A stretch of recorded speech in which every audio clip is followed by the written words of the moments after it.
Good afternoon, everyone. I am Will Dupree here in the KXAN live studio. You're about to hear a press conference from the chief, from Ernesto Rodriguez with the city of Austin about the city's ongoing response to COVID-19. Let's take a listen. Travis County EMS. Perfect. And I understand that you have some remarks that you wanted to make first. Yes, I do. Across the nation, emergency medical services agencies are serving frontline responsibilities during the COVID pandemic that we're experiencing, an unprecedented situation in our nation. And daily, more and more EMS agencies across the nation are also reporting that more of their emergency medical service staff are beginning to test positive for the COVID virus. And unfortunately, we've had our first employee now who has tested positive yesterday. And we are doing everything that we can to care for our employee. We've provided a safe place for them. We're providing food, we're providing health care, we're providing mental health care, and daily chats. We call them every day and check on them as we do. But it is important that the community understand that frontline workers, community health workers, doctors, nurses, paramedics, all of us are serving an important role in our community. And because we're so frontline and we are seeing people who do have the virus, the risk is very high that we can become infected too. And we just want to ask everybody to help us. The best thing that people can do to help us is to follow the directives that have been issued by our public health agencies and practice social distancing, wash your hands, limit your contacts, don't go anywhere unless you have to. Because the fewer infections that we experience in the community, the fewer things that happen to us as healthcare workers. We're allowed to ask questions here? Sure. Do you guys feel like you have the necessary equipment to respond to these calls and be able to protect yourself on these calls? We do. We have a pretty good stockpile of gloves and masks and gowns. We have thousands literally in a stockpile. The area that we're running low on or anticipate that we're going to run low on is gowns. Now, fortunately, a local company has stepped up and they're beginning to produce gowns that pass all the tests as far as protecting our personnel. We're looking at receiving up to 10,000 gowns from them at a rate of about 1,000 a day. So we're pretty optimistic that we'll have what we need as long as we can maintain some control of the infection rate of COVID-19 in our community.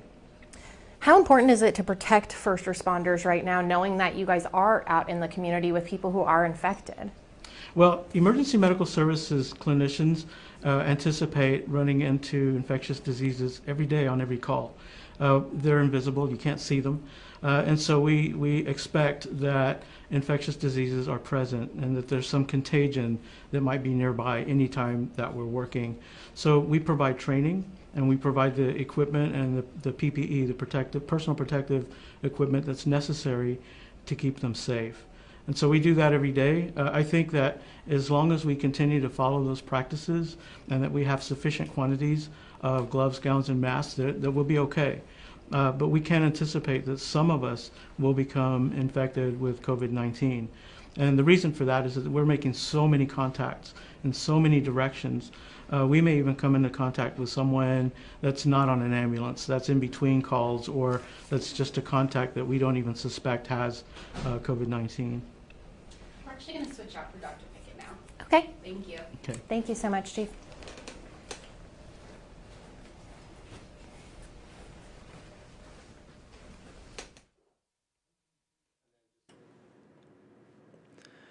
Will Dupree once again here in the KXAN live studio. You're about to hear from Dr. Jason Pickett. He's the alternate public health authority for Austin-Travis County.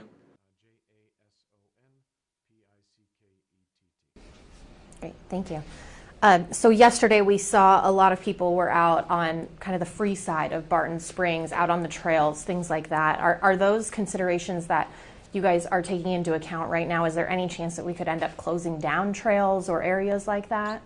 We don't believe that there's a significant risk for people who are outside when they're maintaining that 6-foot distance that we've been encouraging people to do.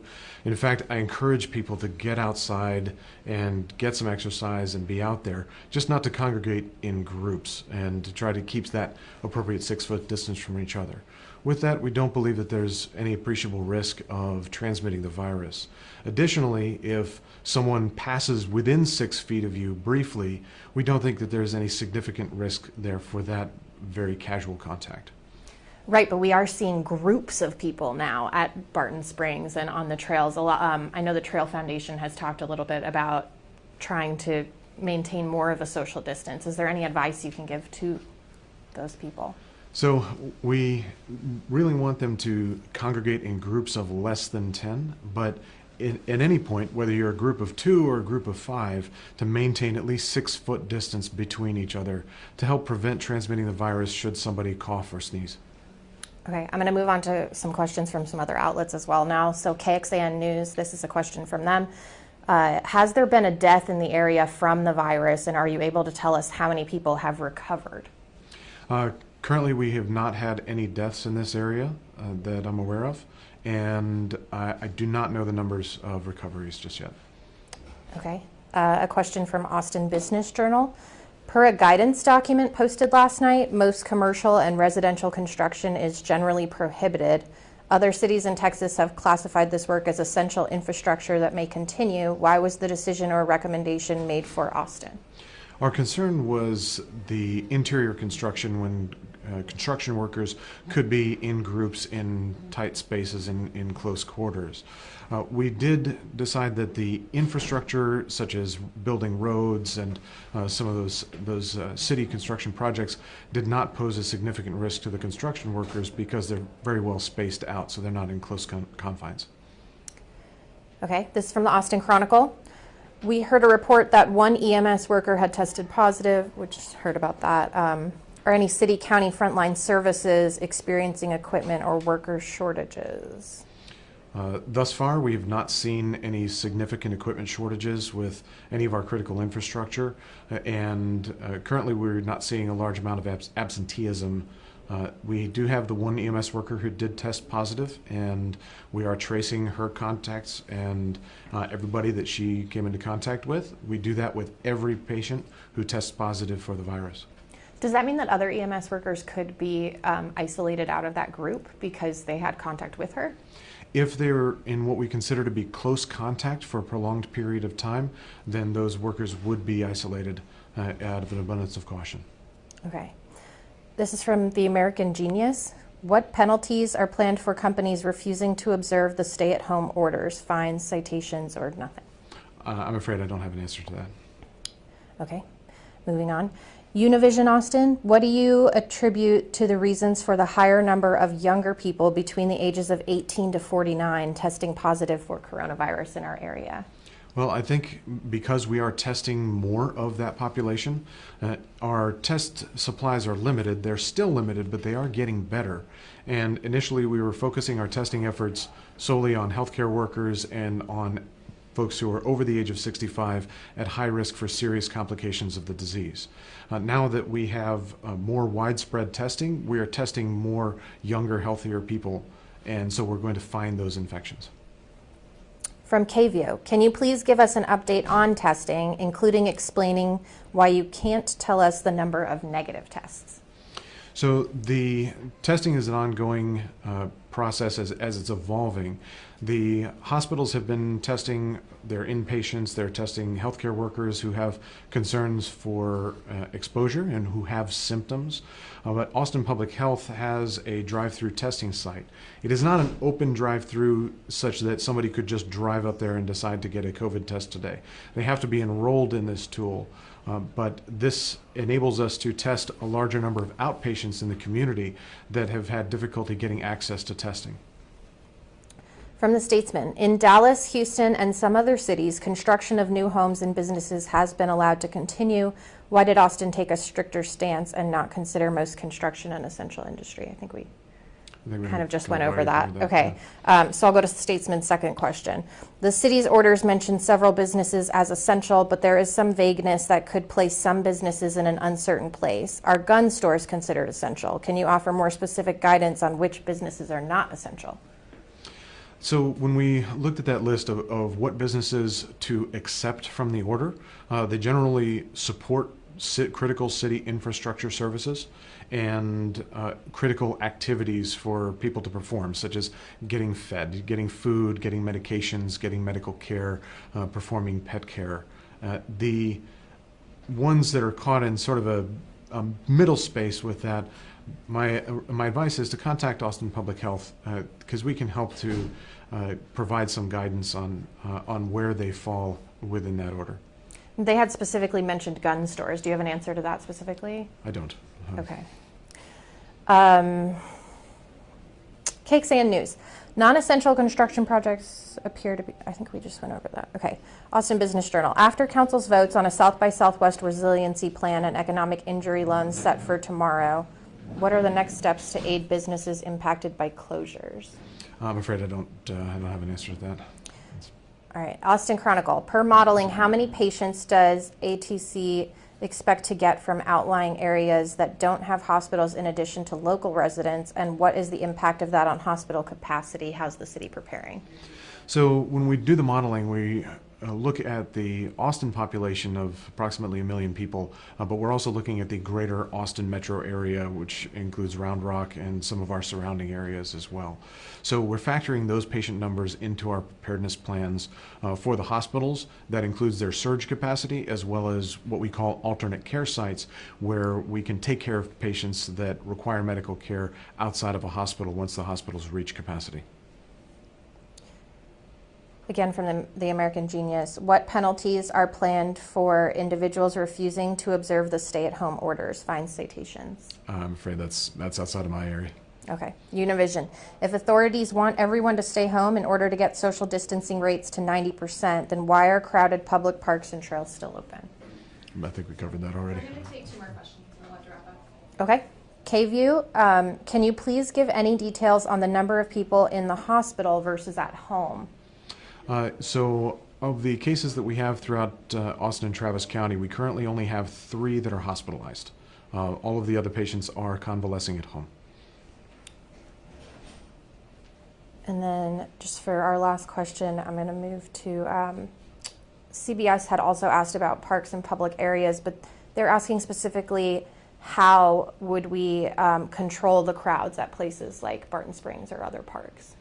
That's not really my area. Okay.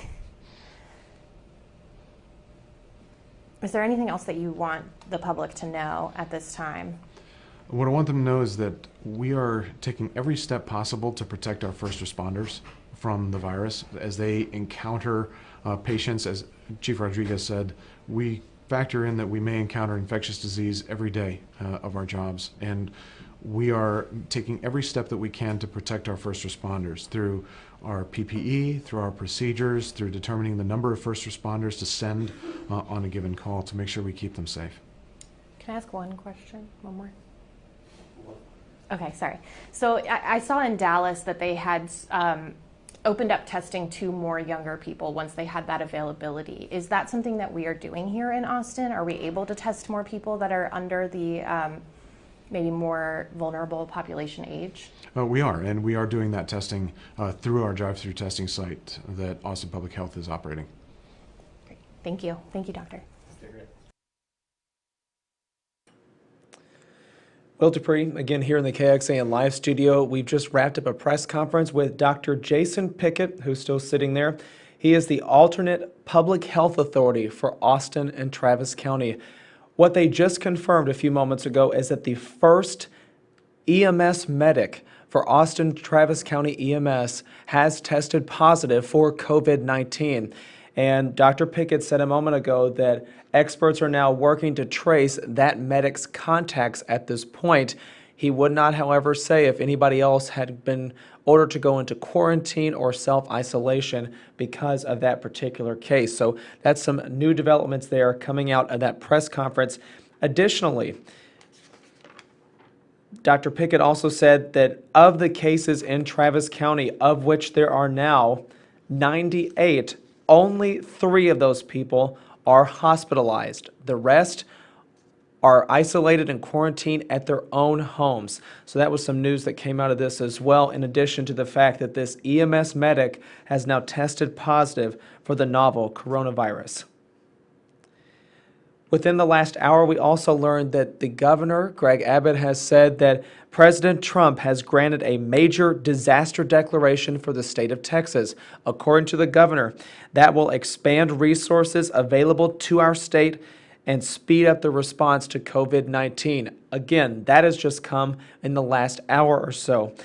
We also now know that both Hays and Burnett counties are ordering stay-at-home orders for their residents. I want to pull up something really quickly in my email that we got from Burnett County to be able to share that information.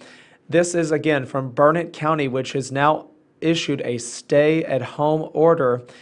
The county judge there sent out a message saying that it would be enacted and would be effective tonight at midnight. And he's also saying that people need to read through the exemptions and definitions of what pertains to essential travel activities or businesses, similar to what's been spelled out here in Austin-Travis County and in Williamson counties. Our stay-at-home orders went into effect at midnight, and now that those rules are in place and those definitions come into place, so we have a lot of details explaining all about that, about what kind of travel is allowed, what kind of work, what kind of activity is available at this point, because it's deemed essential. We here at KXAN News are a part of the essential businesses that were outlined in those public orders, so we are able to come to work today and be able to provide information as much as we can. But I just want to reiterate, the latest numbers show that Travis County now stands at 98 confirmed cases of COVID-19. Earlier this morning, we now know that Hays County has 10 confirmed cases, and Williamson County also reported additional cases. Its total is now up to 22. Statewide, if you take a look here, there are now more than 1,000 positive cases here in the state. And we also sadly have to report on 13 deaths here in Texas. The State Department of Health Services is also reporting that there are more than 13,000 people that have now been tested for COVID-19 here in Texas. Just to reiterate before we wrap up this stream, we have now confirmation that the first emergency medical services medic for Austin-Travis County has now tested positive for COVID-19. The results came back positive yesterday, and they informed us today of that positive diagnosis.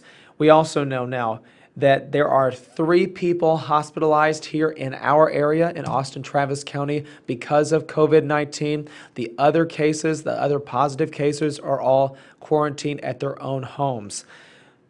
Within the last hour, we know that President Trump has granted a major disaster declaration for the state of Texas, and there have been additional stay-at-home orders issued for some of the counties in our viewing area, including Burnett and Hays. Please stay with us here on KXAN News as we continue to monitor and share all the additional updates about this particular situation. It is constantly changing, constantly unfolding, so we're trying to share that out as best as we can and as fast as we can. Thank you for watching here on KXAN Live. We'll be back throughout the day with other updates, so please stay with us.